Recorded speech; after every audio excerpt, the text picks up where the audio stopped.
বাথরুমে ওয়াটার প্রুফের জন্য। এটা হচ্ছে হাইগার্ড ইএক্স। হাইগার্ড ইএক্স, এটা দেখুন কী কী লেখা আছে। Super addiction for protectable water tank. পুরো যে কোনো জায়গায় ওয়াটার প্রুফ, একদম পাক্কা। যদি মনের মতো করে পাক্কা ওয়াটার প্রুফ করতে যাও 100%, তাহলে এই প্রোডাক্টটা ইউজ করতে হবে। হাইগার্ড ইএক্স, এটা 9 কেজির হয়। এবার কী কী আছে প্যাকেটে দেখাচ্ছি। দেখুন, এটা হচ্ছে পাউডার। একটা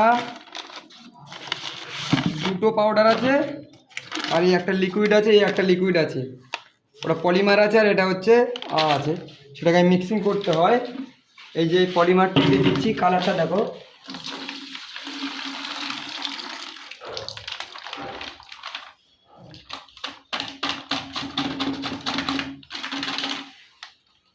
তার সঙ্গে পুরো পলিমারটা দিতে হবে।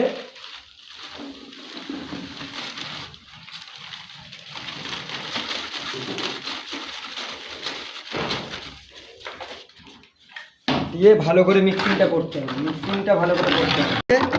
এটা একটা লেয়ার করে দেবে। ঘনত্বটা এরকম তৈরি হবে, ঘনত্বটা এরকম তৈরি হবে, একটা লেয়ার তৈরি করে যাবে। কুক করার আগে ফ্লোরটা এরকম ভালো করে জল দিয়ে ধুয়ে নিতে হবে। ভালো করে জল দিয়ে ধুয়ে নিতে হবে। আর চিপিং তো করতেই হবে, আগে তো চিপিং, এগুলো সব চিপিং করা আছে। চিপিং করার পরে ভালো করে জল দিয়ে ধুয়ে নিতে হবে। জল দিয়ে ধুয়ে নেওয়ার পরে একটা ওয়েট লুক থাকবে। একটা ভিজে ভিজে একটা সামান্য সামান্য ভাব আছে, এর উপরে ওয়াটার প্রুফটা করতে হবে।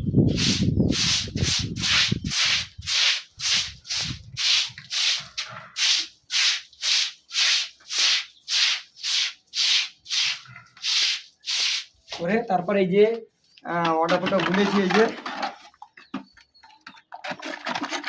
গুলেছি, এই যে ঢেলে দিলাম। ঝাঁটা দিয়েও ইউজ করতে পারো, ব্রাশ দিয়ে ইউজ করতে পারো, যা যেটা সুবিধা।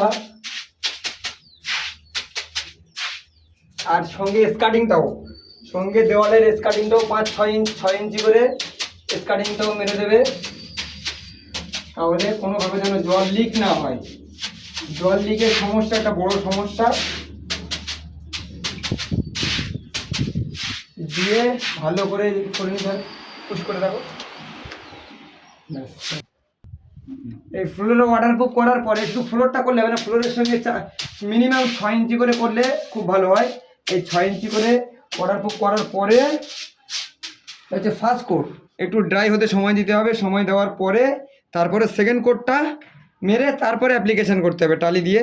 যেরকম অ্যাপ্লিকেশান টালি বসানো হয় সেরকম অ্যাপ্লিকেশান করতে হবে। কিন্তু দোতলা, তিনতলা বা তার উপরে একতলার উপর থেকে যতগুলো আছে, একতলার উপর থেকে যতগুলো টাইলস, আপনি যেখানে টাইলস বাথরুম যেখানে জল ইউজ হবে, ওয়াটারপ্রুফ খুব জরুরি। পলিমার বেস হোক, নর্মাল হোক, কিন্তু ওয়াটারপ্রুফ করতেই হবে। নাহলে আপনার ছাদটা ভবিষ্যতে নষ্ট হবেই হবে। কোনো গ্যারান্টি হচ্ছে বাঁচাতে পারবে না। ওই জন্য ওয়াটারপ্রুফ মাস্ট করতে হবে। সেটা আপনি যে কোনো ওয়াটারপ্রুফ করুন, তবে আমি যতই ওয়াটারপ্রুফ ইউজ করেছি, এটা তার থেকে অনেক ভালো, বেটার সলিউশন। তারপরে একটা প্লাস্টিকের মধ্যে একটা লেয়ার পড়ে যাবে, ফুল ওয়াটারপ্রুফ হবে। আমি নিজে এক্সপেরিমেন্ট করে দেখেছি। সেই জন্য আমি ওয়াটারপ্রুফে কী করে সলিউশন করতে হয়, কী করে অ্যাপ্লিকেশন করতে হয়, তা আপনি বোঝানোর চেষ্টা করেছি। Thank you, tata.